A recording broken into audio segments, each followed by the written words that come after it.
Mr. Speaker, bus captains are called captains for a reason. They are in charge of the bus and ensure the safety of commuters throughout their journeys. In today's context, this includes ensuring commuters wear masks so that public transport does not become a transmission setting. Sir, I am very concerned about the recent cases of commuters verbally or physically abusing bus captains. The actions are wrong and unacceptable. I think people all know that. And it is not a matter of writing down a code of conduct. What we need is to take a clear stand. The government, unions, public transport operators, and I will say the great majority of Singaporeans, we stand united in taking a zero-tolerance approach towards such abusive behaviors.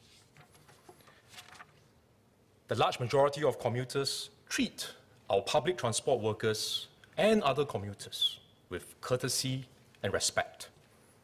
For the small number who think they can behave badly and get away with it, let me be clear. If you abuse our public transport workers, whether verbally or physically, be prepared to face the full consequences under the law. The Land Transport Authority will work with the unions and public transport operators to remind commuters of the serious consequences of abusing public transport workers and to raise awareness on the responsibilities of commuters on public transport. Commuters too can play a part when such incidents happen. For the recent case where a bus captain was attacked by a commuter who refused to wear his mask properly, 3 good Samaritans helped to restrain the assailant before the police arrived. I met 2 of them, Mr. Clementan and Mr. Mohammed Mutasim. Mr. Melvin Yong was there too at the recent event. He was representing the National Transport Workers Union. Mr. Tan was a commando during his national service, and Mr. Mutasim served his national service as a police officer. We applaud them for their courage to step forward and do the right thing. The best way to protect our bus captains and recognize their contributions is to have the right societal culture, one that is based on respect for our frontline workers. Let us continue to support our public transport workers so that they can work in a safe environment and provide an essential service to keep Singapore going. Mr. Speaker, I thank SMS Chee Hong Tat for answering my question earlier. I have one supplementary question. In regards to his zero-tolerance approach to my question, I'm reassured that LTA and, of course, MOT will take this zero-tolerance approach very strongly against commuters who get very, offensive against the bus captains. My question is, will LTA or MOT be willing to explore doing reviews just like what was done by the state of Queensland, Australia, for example, where they did an improving bus driver safety review in 2018. And they came up with a few measures introduced in 2018, including anti-shatter films, driver barriers, and also a release of a code of conduct for passengers in the middle of 2018. They also ran a public awareness campaign from June to December 2018. So my question is whether LTA or MOT be willing to explore this such review, encourage best practices between our multiple bus operators. Because after all, a bus driver who feels safe means all passengers are safe. Thanks. Mr. Speaker, I thank the honourable member for his supplementary question. I welcome his question.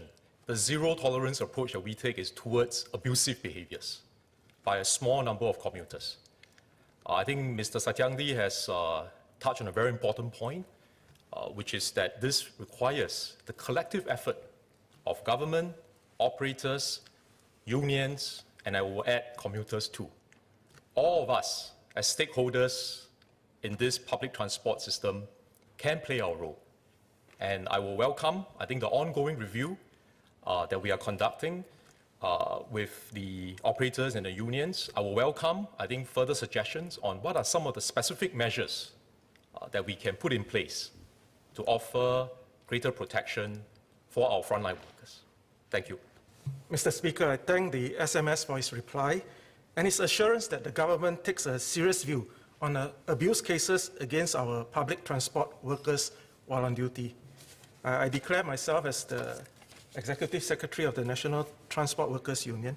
The union is currently working with the respective public transport operators to resume trials on installing a protective shield on our public buses.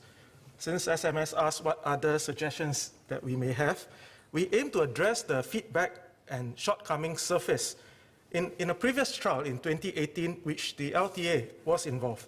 I'd like to ask if the LTA will support scaling the installation of such protective shields across all our public buses, should the current trial find a suitable model to do so. Mr. Speaker, sir, I thank Mr. Melvin Yong. This suggestion from the unions, I think, is currently being discussed with the operators. We will take feedback also from our bus captains, because they are the ones who will be using this, when this safeguard is in place, they will be the ones who are going to use it daily. And I think an important consideration when we ask the bus captains for their feedback will be to ensure that the installation of these protective shields will not interfere with the safety when they are driving the buses. I think that's a very key consideration. We will also, I think, get their feedback because I think previously the trials showed that when you put some of these protective shields in place, there was a bit of glare, I think, that affected the drivers, the bus captains. So we will also have to look at that, because ultimately I think this is for both the protection and safety of the bus captains and also for the safety of commuters. Thank you.